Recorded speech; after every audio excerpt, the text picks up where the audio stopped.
Hermance, qu'est-ce que t'attends pour faire mon déjeuner? Pourquoi tu demandes pas à ta sœur Gertrude en haut de te le faire, ton petit déjeuner? Pauvre Hermance, tu sais bien que Gertrude est dans le Nord, dans un chalet, là, avec Marie-Rose, Oh, Hector, c'est bien papa. trop vrai. Comment ça se fait que son mari a fait une fin de semaine dans le Nord, elle? J'en ai pas la moindre idée. Ben, j'en ai une idée.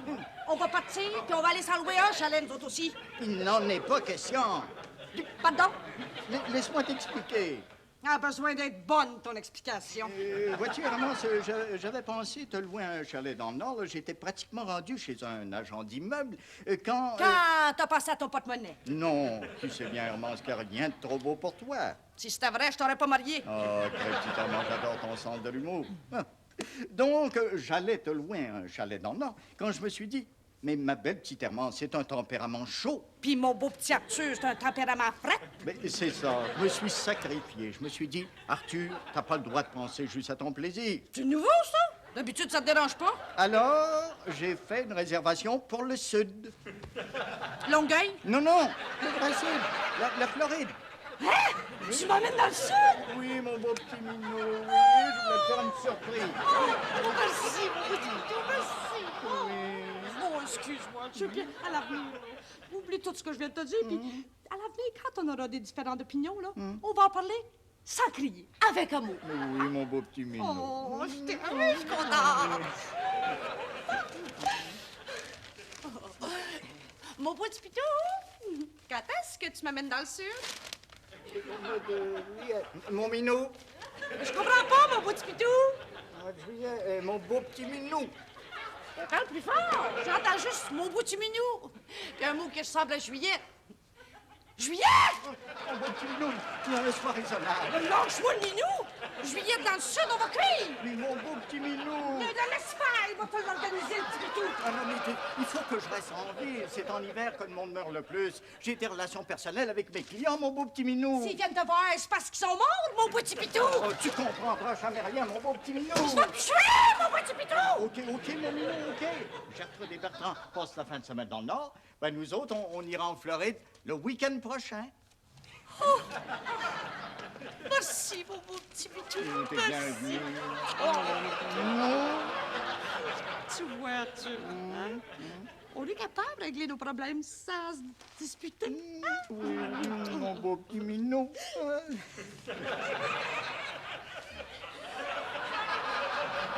C'est assez dormir, là. Réveillez-vous, levez-vous. Il passe 9 heures. Laissez-nous tranquilles, on est en vacances.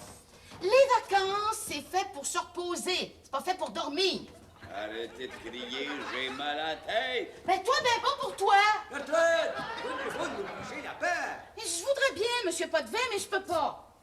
J'ai faim, moi.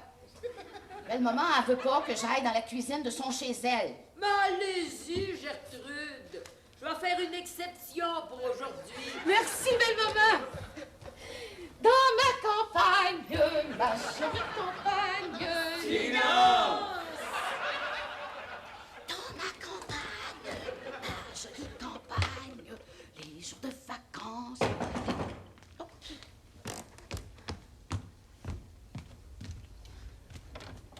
Ah, bonjour, Madame Séguin. Chut! Tout le monde dort. Oh, excusez-moi. Bonjour. À vous faim, vous? Non, pourquoi? Moi, j'ai faim. Hé, Madame Séguin. Un service en attire bien un autre, hein? Oui? Bon. Mais faites ça vite. Vous entendez pas là, les gargouillements là, dans mon estomac puis dans mon ventre? Qu'est-ce que je peux faire pour vous? Bien, est-ce qu'il serait possible que le petit-fils de Monsieur Potvin vienne jouer avec mon fils? Il s'ennuie ici, il n'y a pas beaucoup de petits compagnons. Le petit-fils de Monsieur Potvin? Oui. Mais quel petit-fils de Monsieur Potvin? Ben, celui qui passe le week-end avec vous autres. Ah, Monsieur Potvin a pas de...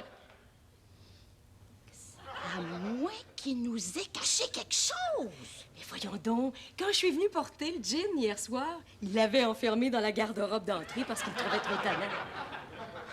Madame Préfontaine, pincez-moi donc. Vous pincez? Ben, je voudrais savoir si je dors ou bien si je suis réveillée. Écoutez, demandez-lui s'il a un petit-fils, il va bien vous répondre. Ah ben non, je peux pas le déranger. Il a besoin de son sommeil. Il s'est blessé hier en ski. Ça n'a pas de bon sens, ça. Ben voyons donc, il y a une jambe dans le plâtre. Ça n'a pas de bon sens parce que c'est moi qui est venu le reconduire après son ski, puis il n'y avait pas du tout la jambe dans le plâtre. Bon. Ah, je sens qu'on va avoir Des problèmes. Puis moi, des problèmes, je suis pas capable de prendre ça sur un estomac vide. Venez-vous-en.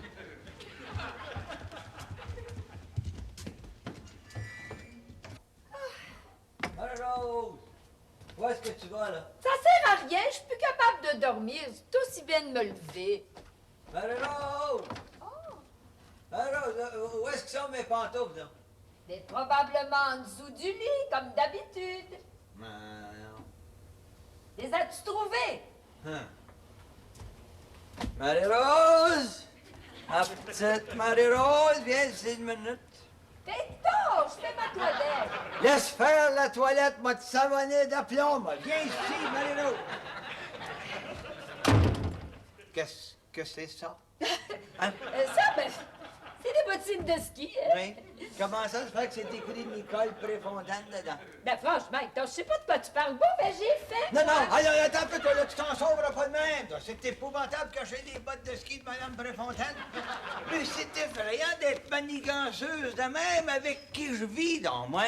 C'est épouvantable d'être croche de même. J'ai honte de toi, Marie-Rose. C'est effrayant si t'es croche. Ben écoute, là, on fait pas un drame avec rien, là. Il était pas question que t'ailles faire du ski avec une donzelle, là. Cacher les bottines de ski de mon professeur de ski pour être croche, voilà. Non, mais t'avais pas d'affaire, toi. Aller faire du ski avec une petite grébiche, là, haute sur pattes. Bon, ben, moi, j'ai faim. Bonjour, Madame Préfontaine. Comment vous dites ça, vous, une petite grébiche haute sur pattes? Non, je voulais dire élégante, racée. Comment je dirais ça, toi, Hector? Poignée. Madame Préfontaine. Écoutez, qu'est-ce qui se passe ici au juste, là? Ben, il se passe là, que toi et Kat, on rêve, puis qu'on ne sait pas. Hein? Il se passe, Madame Préfontaine, que ma femme vous doit des excuses. Alors, au nom de ma femme, je vous offre ses excuses. Et puis, vos bottes de ski. Pardonnez-lui, hein, parce qu'elle sait ce qu'elle fait. Avec l'âge, son esprit est de plus en plus tordu. Vous pouvez bien parler, vous, Monsieur Potvin. C'est quoi ce beau plâtre-là? Mais voyons, je vous l'ai dit. Il s'est cassé une jambe hier en ski. Monsieur Potvin, c'est moi qui est venu vous reconduire hier après votre ski. Puis vous n'aviez pas du tout la jambe dans le plâtre. Oui, non. Non, c'est-à-dire que c'est arrivé après que vous êtes parti. Oui, je suis sorti en avant du chalet pour pratiquer, vous savez, puis j'ai glissé, puis c'est là que je me suis cassé la jambe. C'est pas vrai.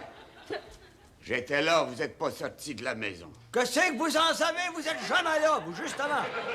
Monsieur Potvin, quand je suis venue vous reconduire, j'ai rapporté les skis que je vous avais prêtés chez moi. Oh, ben ça s'appelle se faire déculotter, t'aurais. Non, mais écoute, il me reste plus rien qu'à aller me rhabiller. Non, mais c'est effrayant d'avoir fait peur comme ça, moi qui t'ai pris en pitié. Moi qui a fait de la culpabilité. Moi qui ai souffert avec toi. Non, mais faut-il être croche? Monsieur Potvin, est-ce que Madame Séguin vous a dit qu'elle vous a fait faire du ski uniquement pour vous faire aimer la campagne, parce qu'elle veut finir ses jours ici dans ce chalet? Hein? Tu m'as fait ça, toi? Tu m'as fait ça? Moi qui dis toujours la vérité.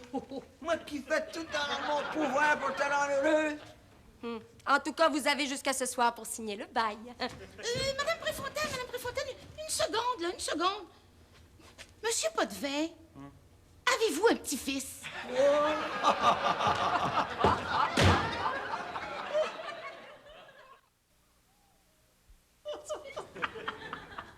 Pour ça, vous trouvez ça drôle?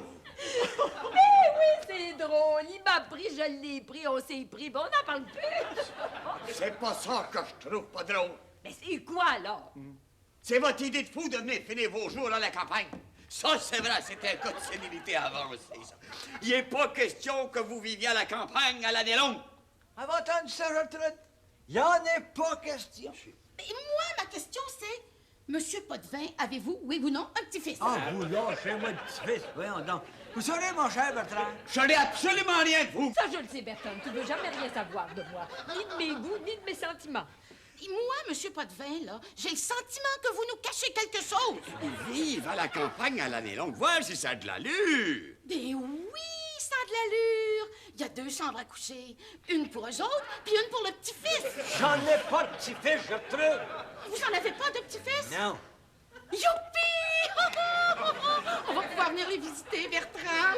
On visitera absolument rien parce qu'il n'y en aura pas de restage dans un chalet à la campagne. Ah, il y a une minute, Bertrand. Marie-Rose, c'est bon, on est des adultes. Puis on a le droit de vivre comme on veut puis où on veut. Accepte pas ça, moi, le principe à la mode qui veut que la vie des vieux soit réglée par les enfants. Viens-t'en, Bertrand, viens-t'en déjeuner avant qu'ils te mordent. D'abord, vous n'avez pas les moyens de rester dans le Nord. Bertrand, je peux l'avoir le chalet juste pour 200 piastres par mois. 200 piastres. Vous voyez bien que ce chalet-là a des défauts. Le seul défaut qu'il y a en banlieue, c'est que vous êtes dedans. Bertrand, viens déjeuner, il va t'avaler tout rond. Non, non, Yotos, allez vous faire cuire un œuf. Oh, mon amour, que je t'aime. Moi aussi, je t'aime, Marie-Rose. Tu vas voir comme on va être bien, juste nous deux, tout seuls, tu vas voir. Je vais t'arranger un petit coin, là, juste pour toi. Oui, écoute, Marie-Rose. Oh, tu peux pas savoir ce que ça me fait. C'est le rêve de ma vie. Oui. Viens t'asseoir, Marie-Rose. Oh, faut que j'aille prévenir tout de suite l'agent d'immeuble, Madame Préfontaine. Hein? Non, non, non. Vas-y. Marie-Rose, Bertrand a raison. Comment ça, Bertrand a raison? Il n'y a pas 2 minutes, tu lui criais qu'on avait le droit de faire ce qu'on veut. Eh oui, puis j'étais sincère, on a le droit de faire ce qu'on veut. Ben alors? Si on le peut. Mais Hector, je peux avoir la maison juste pour 200 piastres par mois. Mais pauvre Marie-Rose. Hey, t'aimerais pas ça, vivre ici? Oui, mais la seule place où je veux vivre, moi, c'est là où tu vis. Toi, avec toi, je suis prêt à aller n'importe où. Mais nos jobs, Marie-Rose. Hein? Pense à nos jobs. On ouvrirait une succursale de notre magasin de fleurs dans le Nord? Ben, tu penses que Patrick accepterait ça? Voyons donc. On pourrait cultiver nos plantes. On ferait plus de profit. Puis on pourrait bâtir une serre, là, comme t'avais à Saint-Philippe d'Argenteuil. Hey, Hector, pense-y. Juste nous deux, tout seuls. Mais c'est ça, Marie-Rose, qui me fait peur, tout seul. Comprends-tu? On est plus jeune, on ne le sera plus jamais non plus. Un jour, on sera malade. On se rendra chez le médecin. À 25 000 d'ici. Mon camion aussi est rendu ses derniers 1000, tu sais.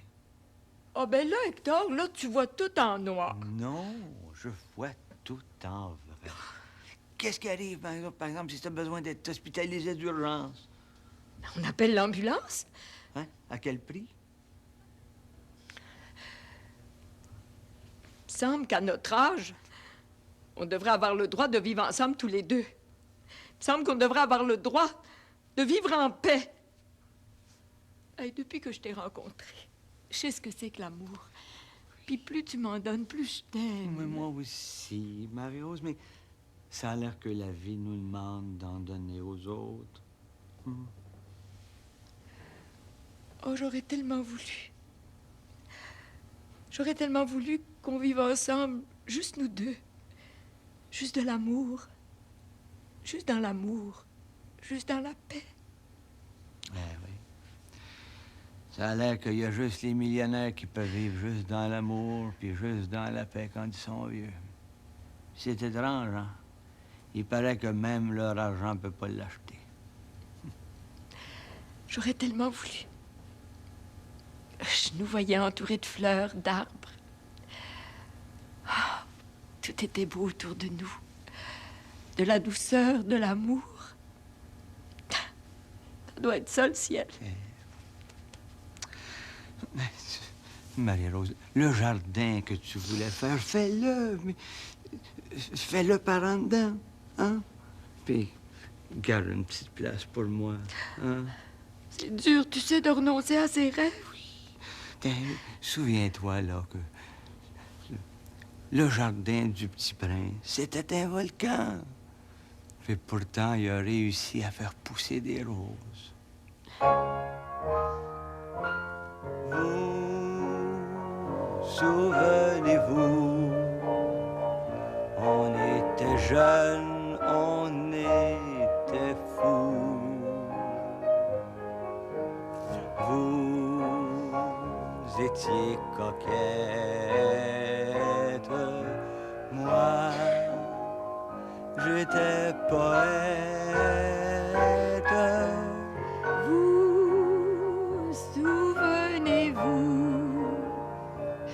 était fort, on était doux. Vous me parliez de vos rêves, moi, je rêvais de vous. Tous deux sur la balançoire, on croyait à nos histoires. On ne voyait que des victoires devant nous. Vous, souvenez-vous. Vous, souvenez-vous, on bravait même les loups-garous. Aujourd'hui, c'est drôle, on a peur de tout et surtout de nous.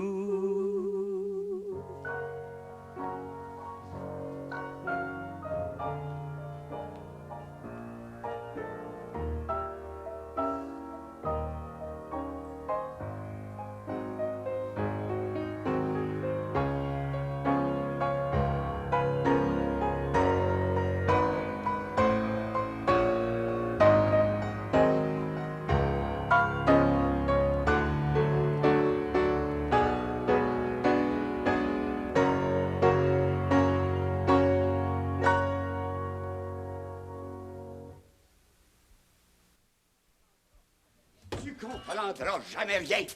Ce que je comprends, c'est que Belle-Maman puis Hector, ils ont le droit de faire ce qu'ils veulent. Ce que je comprends pas, c'est ce en quoi ça te regarde. Je suis un homme responsable. Oui, responsable d'un paquet de troubles, ouais. D'un paquet de troubles que les autres me donnent, oui. Premièrement, ils n'ont pas les moyens de rester dans le Nord. Deuxièmement, c'est pas trop dangereux. Oh! Ben non, mais vous tous les deux tout seuls dans une maison isolée, là. On sait jamais ce qui peut arriver, hein. Moi-même, je me sens pas tellement en sécurité. Oh, Bertrand, mais je comprends. T'as peur de tout. T'as même peur de ton ombre. Tu vois du danger partout. Ben moi, Bertrand, j'ai peur de rien. Évidemment. Je suis là pour te protéger. Oh, tu peux arrêter de me protéger, Bertrand. Je suis capable de me protéger toute seule. Un jour, Gertrude, un jour, t'auras une grande peur. Je serai pas là pour te protéger. Mais à ce moment-là, tu pleureras, Gertrude. Tu pleureras. Où c'est que tu t'en vas encore? Je m'en vais me recoucher. Je sais mal à la tête, je sais pas ce qu'il y avait dans le médicament que Hector m'a donné. Inquiète-toi pas, Bertrand. Il a pas fait d'effet. Va faire un beau dodo, mon Bertrand. Puis rêve pas au bonhomme 7 heures, hein? C'est pas vrai, le bonhomme 7 heures, le méchant bonhomme 7 heures. Puis si tu vois un loup, là, c'est pas vrai, ça non plus. Le loup-garou, ça existe pas, pauvre Bertrand. Oh!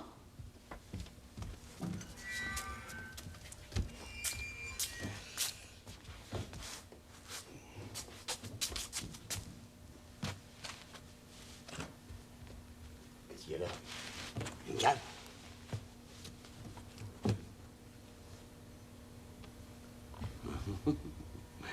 Ma petite Gertrude, on va bien voir si t'es aussi brave que tu le dis.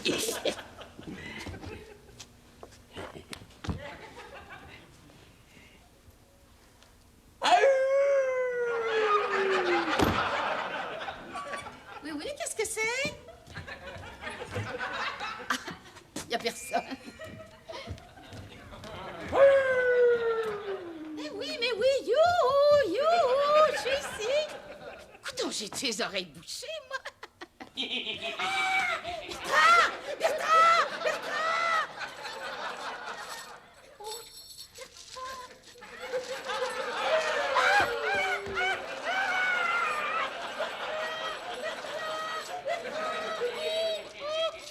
la maison est hantée! La maison est hantée! La maison est hantée, Bertrand! La maison est hantée! Maman! Monsieur Godefroy! La maison est hantée! Non, pas encore, Gertrude.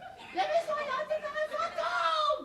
La chambre est hantée par ta bru, Marie-Rose. Gertrude, vous êtes encore arrivée en plein milieu du cauchemar. Oh, mon Dieu, mon Dieu! Oh! Attention! Je vous dis, la maison est hantée par un fantôme. Bon. Descendez pas! Non! Voulez-vous descendre, Gertrude? Non! Attention! Oh! Me semble que c'est une voix que je connais, ça. Ah, ben moi aussi. Descendez, Gertrude. Je pense que le fantôme fait partie de votre parenté. C'est le cas de dire, hein? Bertrand a une grande trappe. Mais il se passe que le fantôme est marié avec vous. Mettez ça dans la cave, mon cher Bertrand de l'université. Salut, Gertrude! Âme super! Âme brave! Hop, hop, hop, hop. C'est pas drôle, monsieur Potin. Laissez-moi sortir. Laissez-les pas sortir! Mais t'as une minute là-bas, je suis pas capable de souvenir de même indéfiniment, moi. Non, non, non, attendez, mais on va prendre votre place. C'est quoi, là? Attendez, je suis sur la table.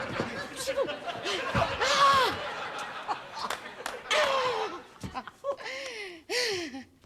Gertrude, ôte-toi de sa trappe. Comment ça se fait que tu devinais que c'était moi? Écoutez, laissez-les sortir. Il y a peut-être des rats dans la cave. Il n'y a rien qu'un rat dans la cave, puis c'est lui. Le cave est dans la cave au froid. Gertrude, ouvre la trappe.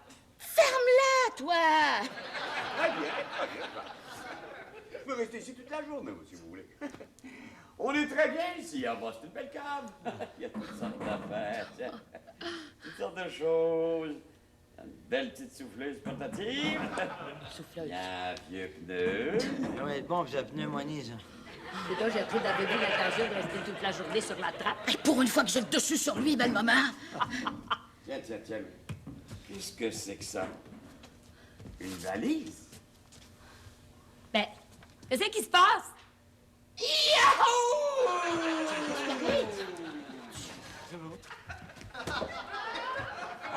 Donnez-moi la valise. Regarde. Qu'est-ce que c'est?